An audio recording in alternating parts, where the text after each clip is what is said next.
ng mga nire-reposting nila. Ito, nag-live tayo ngayon. Ito talagang walang. At saka, para sa nakakaalama, ito lang ang aking tunay na page ha. Yung iba, hindi yan akin. Ito lang po ang page natin. Na mayroon na siyang 1.3 followers. Kumusta na mga kaniputa? Hello! Hindi ka lang may tumatawag eh. May bago bang menu ngayon, Diwata?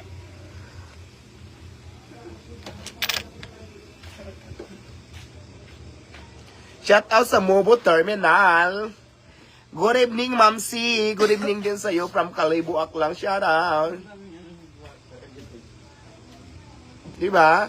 Chill-chill nga lang ako. Yung mga basher dyan, Diyos ko, nanggigigil pa rin. Relax lang kayo. Alam mo kasi sa mga laban, mayroon talagang talo, may panalo. To the point na natalo kami, tanggap namin yun. O ano-ano mga inaano nyo. Ibig sabihin, mayroon pang tamang panahon na para sa amin. So sa ngayon, hindi umayon sa amin ang panahon. So, ganun lang yan. Ganun pa man, maraming salamat sa mga sumuporta. Maraming salamat sa inyong lahat.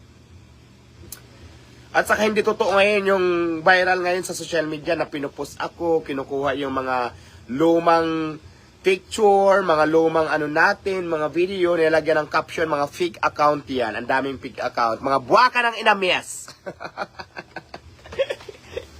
Sa lahat mga kaniputa, ayan. Mga animal ba kayo? Charot.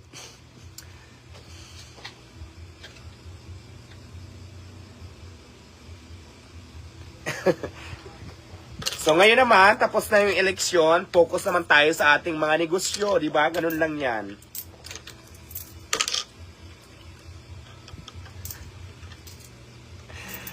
Lilipas din, yes, lahat naman lumilipas, walang permanente sa mundong ito. Ano ba naman kayo?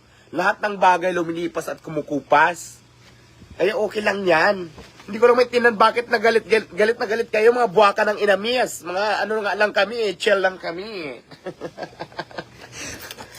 Mga basher dyan, Diyos ko, mga buwaka ng inamis, galit na galit kayo. Relax nga lang ako. Hindi ka mamatay na nila.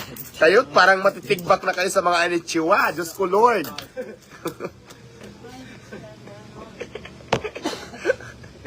Naluloka ako, parang matitigbak na kayo, mga basher kayo. Grabe pa.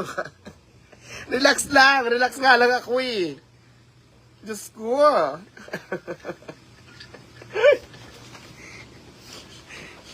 Di ba mga kaniputa? Mga animal ba kayo? Yes, Diyos ko. Chill, relax. Para pala sa lahat ha, yung mga kumakalat yan sa social media, lahat yan ay fake. Ito lang po ang ating Facebook page. Kung itong anong gamit natin yan, naka-live tayo. That is